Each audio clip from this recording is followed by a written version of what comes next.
My running back start is Brian Robinson Jr. versus the Cowboys. Cowboys are 31st against the run.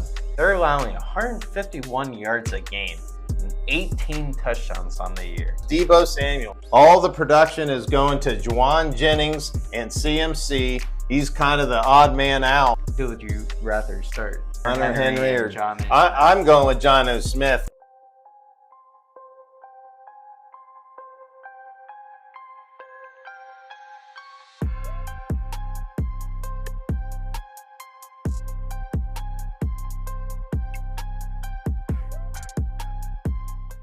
What's up, everyone? Welcome back to Catching a Vibe. I'm your host, Drew, joined by the co-host, Mike. It's week 12, guys. It's getting serious. You know, some teams are clinching their playoff spot, so you can't afford to lose anymore now. It's getting serious, Mike. Yeah, you're right. That margin for error is definitely closing and closing and closing as the weeks are getting closer. You got 2 more weeks probably till your fantasy postseason, your playoff start. So you're going to make sure you want to get the right starts and right sits. And that's what we're here for, is to offer some good starts for you. Yeah, and today's our start and sits of week 12. I'm excited to dive in. We're going to start off with quarterbacks. And my quarterback start is Justin Herbert versus the Ravens. I'm high on Herbert now. He's been really performing the last couple of weeks. Now he's going up against a 26th ranked defense. And the Ravens have been struggling against the pass. They're 32nd, with allowing 284 yards and 22 touchdowns on the year. The Ravens have been great against the run, so they're going to force the Chargers to throw the ball. And Herbert's been efficient throwing the ball. He's averaging 268 yards a game, and he's only turned the ball over once. And he's running a ball. That's a stat that not many people are talking about. Herbert's been running the ball a good amount. He had 65 yards against the Bengals. Then he had 32 and a touchdown against the Titans. So I like Justin Herbert this week. I agree. That is good. He's an athletic guy. So if you can get rushing yards for the QB position, that is a bonus. That is a boost. So, yeah, he's on fire. He's throwing the ball all over the place. I agree. Justin Herbert is a good start. So my start, I'm going with Baker Mayfield. He's going against the Giants. They're 24th at giving up points to the QB position. Right now, Baker Mayfield is QB 5. He's averaging about 21 points a game. That is crazy. Yeah. No one suspected Baker Mayfield to have such a great season, but he is. This is a good matchup, you know. The Buccaneers are still fighting for a playoff spot, so he's going to be lighting it up, you know.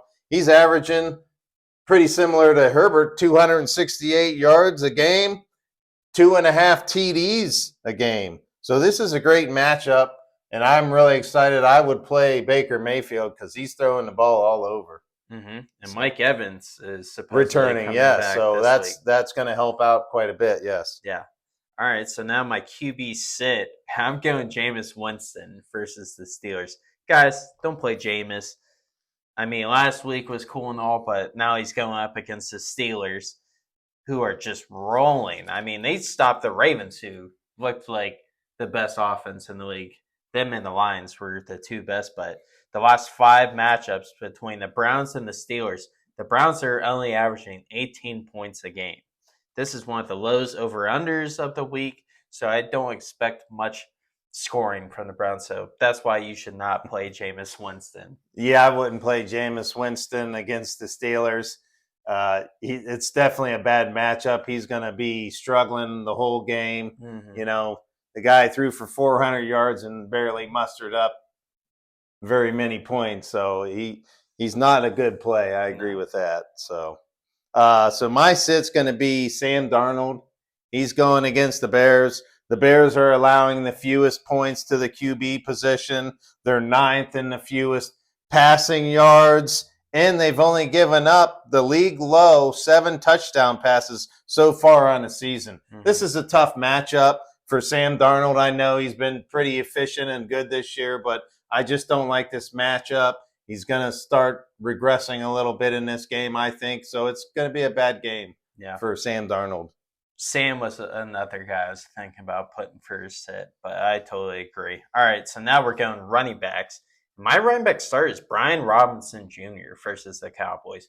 Cowboys are 31st against the run. They're allowing 151 yards a game and 18 touchdowns on the year. Joe Mixon just went off against them. He had 3 touchdowns, 100 yards. And I think the Commanders are going to smack the Cowboys this week, and they're just going to be running down their throats. Commanders are sixth in rushing with 148 yards a game. Brian Robinson should have a good game this week. He scores a bunch of touchdowns too, so I could easily see him getting into the end zone this week. Yeah, I agree. I had him down as well. The Cowboys are giving up the fourth most fantasy points to the running back position. You know, he's averaging 16, or he had 16 carries this last game, and that was against the Eagles. Yeah. And the Eagles are a dominating defense. He had a big fantasy game against the Eagles. So I agree. I think he is going to shred Dallas's defense. Good start there. So I'm going to go with Tyrone Tracy from the Giants. He's going against the Bucs. The Bucs are 28th. They're giving up points to the running back position. This guy's averaging 15 carries a game, 2 catches a game. So he's right around getting close to that 21 touches a game, and he's looked pretty spectacular. I think he's the number one running back on the Giants right now. He's definitely taken over for Singletary. He's a good play going against the Bucs. What else are they going to do? I mean, they're not going to throw the ball around, so they're going to turn around and hand it off. Tommy DeVito probably will. They're going to try to get him comfortable in there, and that's going to start with the run game. Yeah. So I think he's going to have a big day. Plus dump-off passes. He's going to have a bunch of, I think, receptions, dump-off passes. Yeah, that's a very good point. All right, so now my running back sit is Jonathan Taylor versus the Lions. The Lions are 4th against running backs in fantasy, and that's because they only allow 94 rushing yards a game, and their scoring defense is 5th in the league with 17 points a game. Look how well the Lions offense has been rolling.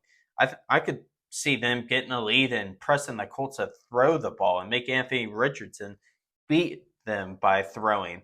And another reason why I don't love this matchup for Taylor is Richardson's ability to steal touchdowns from him. Right. He ran in 2 last week. Who knows? He could do that again this week, and Jonathan Taylor could get stuck with 5 points again this week. You're right. Jonathan Taylor is probably going to lose a little production with Anthony Richardson running the ball. And the Lions are a great rush defense. Like you said, they're 4th. Yeah. They're shutting down people. Plus, they're going to have to pass to stay in on this game because Detroit's going to light the scoreboard up.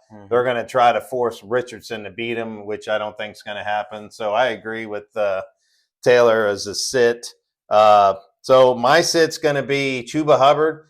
He's been great this year. He's been a solid must-start kind of running back, but he's going against the Chiefs. The Chiefs are allowing the fewest fantasy points to running backs, and they're 3rd fewest in rushing yards a game. So I really think that Chuba Hubbard's going to be slowed down in this game, and they're going to have to pass the ball, which probably doesn't look very good with Bryce Young being the quarterback. He's struggling still. I don't think they're going to play in this game very much, score many points. So I think Chuba Hubbard's a sit this week, even though he's been pretty good for you. Yeah. Okay. All right. So now we're going to receivers. And my receiver start is Nico Collins versus the Titans.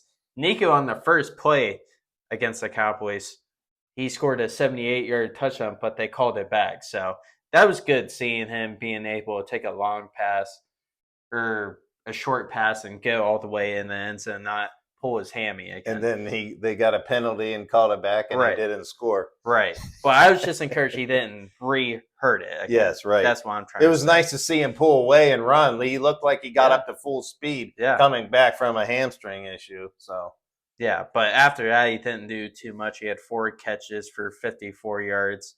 He's a must-start this week. He's their number one guy. I see him going off, and people are forgetting.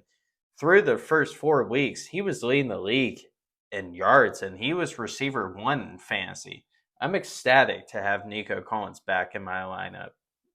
Yeah, Nico Collins is looking like he's going to take right back over where he left off. With that scoring touchdown right there, it looked like, yes, he's their dominant playmaker on their team. So he's definitely a good play for you. I'm kind of torn. I had two guys. I want to just mention this guy. Mike Evans is coming back. He's going against the Giants. He's they're 14th against the wide receivers giving up points. But the thing to me is he's back. And what's interesting to me is that for him to keep that streak alive, to get to that 1,000-yard mark, he's going to have to put almost near 100 yards a game. So he's going to have to tear it up, and I think he's going to try to hit that 1,000 yards a season that he's had for 10 plus years, right? So that's an interesting tidbit I had. But my one start I was really wanting to tell you about was Josh Downs. He's going against Detroit. Detroit's 29th at giving up points to their receivers. This is the way you attack Detroit, is throwing the ball. So he's averaged for the last 3 weeks 9 targets, 10 targets, and 5 targets. Fantasy points production for you. He's had 12 points, 14 and 20 fantasy points this last week. I think he's their best option. He looks like he's running out of the slot, and they're all kind of over the middle passes. They're looking his way. I think he's going to be a good start for you this week. Mm-hmm. I like that.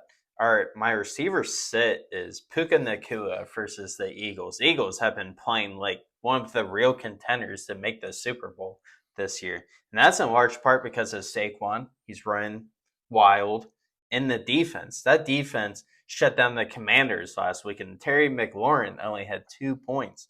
And that's because of Quinyon Mitchell, who is covering him. And I believe he's going to cover Puka, because Puka lines up more as an outside receiver. Mm-hmm. And the whole secondary has been playing well. You got Darius Slay on the other side, Cooper DeJean, the slot corner, Reed Blankenship, and Gardner Johnson. That's a good secondary. So I don't like Puka, and Matthew Stafford's only projected, 12 points this week? So they're projecting the Rams offense to struggle this week. Oh, yeah, that's telling you right now. They're going against the Eagles. The Eagles are on fire. They're slowing everybody down. Puka Nacua is a good sit because I think they're going to have to do little dump-off passes, which favors Cooper Kupp in that game. I think Stafford's going to struggle in this game. So I would avoid – I know it's hard with sitting Puka Nacua, but I would temper your expectations in that game, because you're not really going to sit Puka with all these bye weeks, but he's not going to put up them big 20 points, them fantasy big numbers for you, but he is temper your expectations with him as well. So a guy that I'm going to sit or not really high on anymore is Deebo Samuel. He's going against Green Bay. Green Bay's 10th against the receivers, so they're slowing teams down. And let's look at the production that Deebo Samuel, he's 39th ranked at their wide receiver position. He's only scoring 11.3 fantasy points for you. That's not very good. That's a flex status kind of receiver for you. At 39, wide receiver 39, he's a flex at best. His fantasy production has only been 12.6 points, 12.6 points, and 6 points. All the production is going to Juwan Jennings and CMC. He's kind of the odd man out. I'm struggling with starting him. I think you can look around and find a better receiver than Deebo Samuel. Mm-hmm. He's only a flex play for you. Coming into these fantasy championships, you want to get points out of your receiver positions. I'd rather play like your third running back over Deebo right now, with him only scoring 12 points. Yeah, right. But, all right, so now we're moving on to tight end. And I'm between two guys for tight end, Hunter Henry or Jonnu Smith. I like both a lot this week. I feel like Hunter is the safer play because the Patriots offense, there's not many guys. Like Drake May has to throw to Hunter Henry. But Jonnu is on an offense where they're clicking right now. And he just went off against the Raiders for 6 catches for 101 yards and 2 touchdowns. So, what do you think? I'll ask you live. Who would you rather start? Between Hunter Henry or Jonnu? I'm going with Jonnu Smith because right now, too, is getting up around those 300-yard mark, and he's looking around and finding receivers that I think Jonnu Smith's going to get a little more production. But, I mean, that's a tough matchup. That's tough to choose. But I would lean towards Jonnu Smith over Hunter Henry. Hunter Henry is a good play too, but I would lean just a little bit towards Jonnu Smith. All right, we're doing Jonnu Smith this week, boys. Lock it in. All right. All right. So my start tight end is going to be Cade Otton versus the Giants. I talked about Baker Mayfield. He's going to be throwing the ball all over the field, and I think Cade Otton is clearly the number 2 option with Mike Evans coming back, returning. Like I said, Tampa Bay is still fighting for a playoff spot, and I think they're going to have a good game against the Giants. I know the Giants at the tight end position are pretty stout there and slowing down. I think they're number 1 at that. But I think that Cade Otton's going to have a big game in this against the Giants. So I want to play him. Well, I disagree with you because Cade Otton's my sit this week. This is only if Mike Evans plays, guys, because I think Mike Evans is going to get that large share of targets. And like you said, if he wants to eclipse 1,000 yards again, he needs to get 100 yards a game. And Rachaad White's getting more involved in the passing game. So Otton's going to go back to his regular numbers. When Evans was in the lineup, he was scoring 9 points, 11, 7, 9. And he's going up against the Giants, who are the number 1 defense against tight ends. So I don't like Cade Otton this week. Okay, well, I'll just leave you with this. Because my argument is, for the last 4 weeks, he's had 10 targets, 11 targets, and 8 targets. So I think there's a shot that he's going to get some targets and some production. So I would still lean towards starting him. We'll see. If Mike Evans plays, I bet that goes down. All right. Yep. Who's your tight end sit? All right. So my tight end set's going to be Tucker Kraft for the Green Bay Packers. I just think that with so many options out there for Jordan Love to spread the ball around, there's too many options that he gets left in the dust with all the, Jaden Reed, and you got Christian Watson. Yeah, Christian Watson. So I just think that there's not enough balls to go around to keep feeding him. I know he's had some big fantasy weeks for you, but I think he's going to get slowed down by San Francisco. Yeah. That's a good defense. I think they're going to stop, and I don't think he's going to have a very big day for you. Yeah, I like that one too. If Mike Evans doesn't play, I'm switching that to my tight end sit, Tucker Kraft. But all right, so now it's a flex play of the week, and I like Jaxon Smith-Njigba as my flex play. He's receiver 10 right now. In the last 2 weeks, he scored over 58 points, and he's on the field all the time now. It's about 80-ish%. He plays the Cardinals this week, who are okay against the pass. They're 21st with 218 yards per game, and the Seahawks are 4th in pass percentage with 64% of the time. So they're not handing the ball off. They're slinging that thing out. And I think this is a huge game for the Seahawks because if they want to win the division, they have to beat the Cardinals, I feel like, this week. So I like JSN. That's my flex. Yeah, I like JSN, period. I mean, I think he's starting to push Tyler Lockett out to the wayside and take over as that number 2 wide receiver.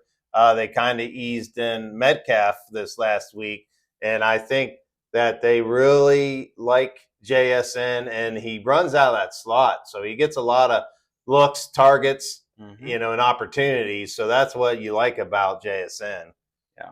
So I guess my flex play, I'm going to go with Rome Odunze going against Minnesota. Minnesota is bottom tier against the receivers, giving up points. They're 30th. So the last 3 weeks, Rome Odunze is getting 7 targets, 6 targets, and 10 targets. I think Chicago's going to have to throw the ball to kind of win this game or stay in this game. And I kind of like – Caleb Williams seems to look for Rome Odunze down the field. And I kind of like him as a flex play for you.